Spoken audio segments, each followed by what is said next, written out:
कहते हैं ये वो जगह है जहाँ पर भगवान शिव का रिश्ता उनके ऐसे दर्द, पीड़ा और वेदना का है जो आपकी आंखों को आज भिगो कर जाए। प्रेम करुणा बनकर अगर आंखों से ना बहे तो समझ लो कि वो मन में उतरा ही नहीं। देवों के देव महादेव बुरी तरह से टूट गए थे इस जगह पर। जरा सोचिए कि भगवान शिव ने उस समय कितना असहाय महसूस किया होगा जब वो अपने प्राणों से भी प्यारी सती के शव को लेकर पूरे ब्रह्मांड में घूमकर विलाप कर रहे। और ये वही जगह है जहाँ माता सती का हृदय गिरा था। और ये विश्व का एकमात्र ऐसा मंदिर है जहाँ पर शिव और शक्ति का मिलन होता है। और ये स्थान है वैद्यनाथ धाम, जो कि 10वां ज्योतिर्लिंग। और इसी जगह पर रावण अपने अंगूठे से शिवलिंग को दबाकर पाताल लोक भेजना चाहता था। और वैद्यनाथ धाम की शक्ति कितनी है, ये कितना शक्तिशाली है, ये जानने के लिए वीडियो में अंत तक जरूर बने रहिएगा। और वैद्यनाथ धाम के ये 5 रहस्य जानकर आप भी दंग रह जाएंगे। वैद्यनाथ धाम बिहार राज्य से अलग हुए झारखंड में है। शिव पुराण में कथा है कि एक बार रावण भगवान शिव को प्रसन्न करने के लिए कैलाश पर्वत पर जाकर घोर तपस्या करने लगा।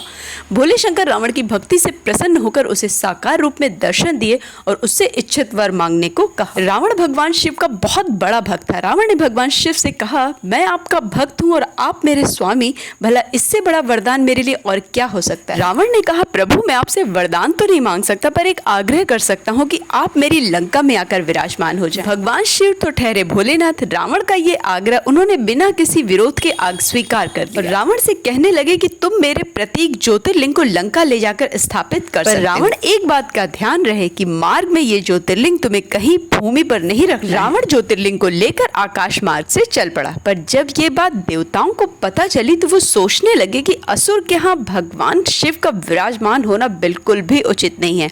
उन्होंने एक तरकीब निकाली। देवताओं ने अपनी योग विद्या से रावण के उदर में वेदना उत्पन्न कर दिया। उसे लघु शंका के लिए धरती पर उतरना ही पड़ा। और तभी ग्वाले के रूप में वहां पर भगवान विष्णु आ गए। रावण ने शिवलिंग ग्वाले को थमाते हुए कहा कि इसे भूमि पर कतई मत रखना। पर देवताओं की योजना अनुसार ग्वाले बन भगवान विष्णु ने शिवलिंग को भूमि पर रख दिया। और जब रावण आया तो उसने शिवलिंग को उठाने का अथक प्रयास किया, पर शिवलिंग को हिला तक नहीं पाया। और वैद्यनाथ धाम का पहला रहस्य ये है कि वैद्यनाथ शिवलिंग शमशान पर स्थापित है। इस बात का उल्लेख पद्म पुराण और शिव पुराण में भी है। भगवान विष्णु ने चतुराई दिखाते हुए कामना लिंगेश्वर यहाँ पर स्थापित कर दिया था। वैद्यनाथ धाम के शिवलिंग को कामना लिंग भी कहा जाता है। इस मंदिर से 6 किलोमीटर की दूरी पर ही है हरला जोड़ी एक स्थान है। कहते हैं भगवान विष्णु ने इस जगह पर रावण से शिवलिंग लिया था। तो सवाल ये उठता है कि शिवलिंग आखिर वहीं क्यों नहीं स्थापित किया गया जहां पर लिया गया। इसके पीछे की कहानी बड़ी ही मार्मिक है। जब माता सती ने अग्निकुंड में कूदकर अपना देह त्याग कर दिया था, तब भगवान शिव ने उनके शव को लेकर पूरे ब्रह्मांड में विलाप कर रहे थे। तब भगवान विष्णु ने उनके दुख को, उनकी पीड़ा को कम करने के लिए माता सती के शव को उनसे दूर कर दिया था। ना चाहते हुए भी उन्हें अपने सुदर्शन चक्र से माता के शव को खंड खंड करना पड़ा। तब माता सती का हृदय इसी जगह पर गिरा था। जब भगवान विष्णु ने शव का अंतिम संस्कार करना चाहा तो आकाशवाणी हुई कि माता सती का हृदय भगवान के बिना अपूर्ण है। तब भगवान विष्णु ने शिवलिंग स्थापित कर दिया था उसी स्थान पर, जिसे अब रावणेश्वर हृदयपीठ धाम के नाम से जाना जाता है। इसीलिए कहा जाता है कि भगवान शिव इस स्थान से अत्यंत जुड़े हुए हों, भले ही वो रिश्ता दर्द और पीड़ा का ही क्यों ना। और इस स्थान पर आकर आप महसूस कर सकते हैं कि भगवान शिव शेष हैं, विशेष हैं, जो जैसा उनको ध्याए वो वैसा ही। अब बात कर लेते हैं वैद्यनाथ धाम के दूसरे रहस्य के बारे में। देवघर के मंदिर के शीर्ष पर पंचशूल लगा हुआ है, जिसे देखकर आपको वहां का वातावरण अत्यंत ही ऊर्जावान महसूस होने लगेगा। इन पंचशूलों के बारे में मान्यता है कि ये रक्षा कवच की तरह यहाँ पर स्थापित किए गए हैं ताकि मंदिर को किसी भी तरह का कोई भी नुकसान न पहुंचे।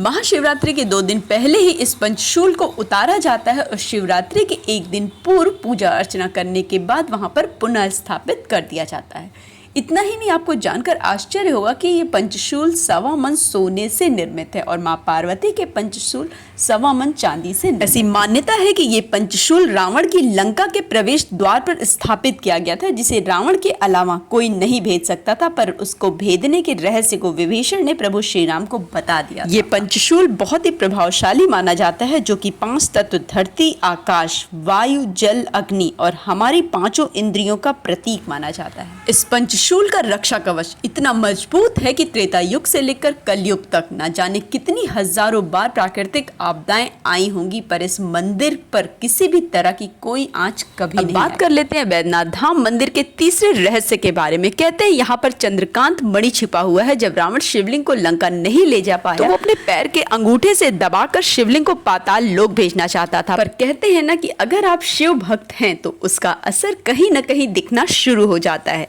और रावण के साथ भी यही हुआ और शिवलिंग को पाताल लोक ना भेजकर उसने वहीं पर उनकी पूजा अर्चना शुरू की और अपने भाई धनकुबेर से मांगी गई चंद्रकांत मणि को रावण ने वहीं पर स्थापित कर दिया। इस चंद्रकांत मणि के बारे में मान्यता है कि जैसे ही चंद्रमा की रोशनी पड़ती है उसमें से जल का रिसाव होना शुरू हो जाता है। इस मणि के बारे में कहा जाता है कि ये अत्यंत ही शक्तिशाली है जो कई तरह के रोगों को पूरी तरह से ठीक कर देता है। और ये चंद्रकांत मणि 85 फीट ऊंचे गुंबद के भीतरी भाग में जड़ा हुआ है और चंद्रमा की मणि से प्रभावित होकर इस मणि से जल का रिसाव होता रहता है जो कि सीधे ज्योतिर्लिंग पर गिरता है। ये मंदिर बनवाया किसने, किसके काल में बना, इसके बारे में कोई भी उपयुक्त जानकारी अभी तक नहीं मिल पाई। इस मंदिर में रात को एक पूजा होती है जिसमें शिवलिंग पर श्रृंगार कर चंदन का लेप लगाया जाता है। इसके ऊपर रात भर चंद्रकांत मणि से पानी रिसता रहता है और कहते हैं ये चंदन अमृत के समान हो जाता है, जिसको लेने के लिए सुबह सुबह भक्तों की काफी भीड़ उमड़ी रहती है। भक्तों का विश्वास है कि इस चंदन से उनके रोग और पीड़ा पूरी तरह से नष्ट हो जाते हैं। इस जगह पर 2 चंद्रकांत मणि है जिसमें एक की खोज तो की जा चुकी है, पर दूसरे को खोजने की तैयारी फिलहाल बंद है। इस धाम का चौथा रहस्य ये है कि जो यहाँ पर नागमुकुट तैयार किया जाता है वो जेल के कैदियों द्वारा किया जाता है। जी हाँ, आप सही सुन रहे हैं, जेल के कैदी इसका बनाते हैं। वैद्यनाथ धाम में जो नागमुकुट चढ़ाया जाता है वो बेलपत्र और धतूरे फूल आदि से बना होता है, जिसे जेल के कैदी बहुत ही सुंदर तरीके से बनाते हैं। कहते हैं ये काम अंग्रेजों के समय से होता चला। वहाँ के लोग बताते हैं कि एक बार अंग्रेज जेलर के बेटे की हालत अत्यंत खराब हो गई थी, कोई भी दवा असर नहीं कर रही थी। तब किसी ने उसे सुझाया कि आप वैद्यनाथ धाम का दर्शन करें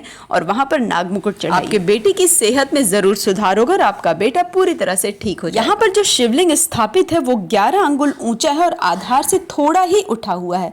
उस पर अभी भी रावण के अंगूठे के निशान। कुष्ठ रोगों की मुक्ति के लिए इस तीर्थ स्थान का अत्यंत ही महत्व है। कहते हैं कि भगवान शिव को प्रसन्न करने के लिए बैजू नाम का भीड़ शिवलिंग पर रोज बेलपत्र चढ़ाता था और गंगा जल लाकर चढ़ाता था, और तभी से इस शिवलिंग का नाम बैद्यनाथ से बैजनाथ धाम भी हो। अब बात कर लेते हैं बैद्यनाथ धाम के 5वें रहस्य के बारे में। कांवड़ यात्रा की शुरुआत कैसे हुई, कहां से हुई? सावन के महीने में लाखों भक्त कांवड़ यात्रा के लिए निकलते हैं। सबसे पहले कांवड़ की शुरुआत शुरू किसने की, इसके लिए अलग अलग मत है। कोई कहता है परशुराम ने की तो कोई कहता है कि श्रवण कुमार ने। बैद्यनाथ धाम में प्रथम कांवड़िये का प्रमाण मिलता है त्रेता युग में। कहते हैं पहले कांवड़िया प्रभु श्री राम, जिन्होंने गंगा जल लाकर भगवान शिव पर अर्पित किया था। यही माना जाता है बोलबम में कि पहले कांवड़िया प्रभु श्री राम ही थे। और एक अलग मत ये कहता है कि समुद्र मंथन के दौरान जब भगवान शिव ने बचाने के लिए कालकूट विष ग्रहण किया, भगवान शिव का शरीर अत्यंत गर्म हो गया था। उनके ताप को कम करने के लिए देवताओं ने, असुरों ने, सबने उन पर जल अर्पित करना शुरू किया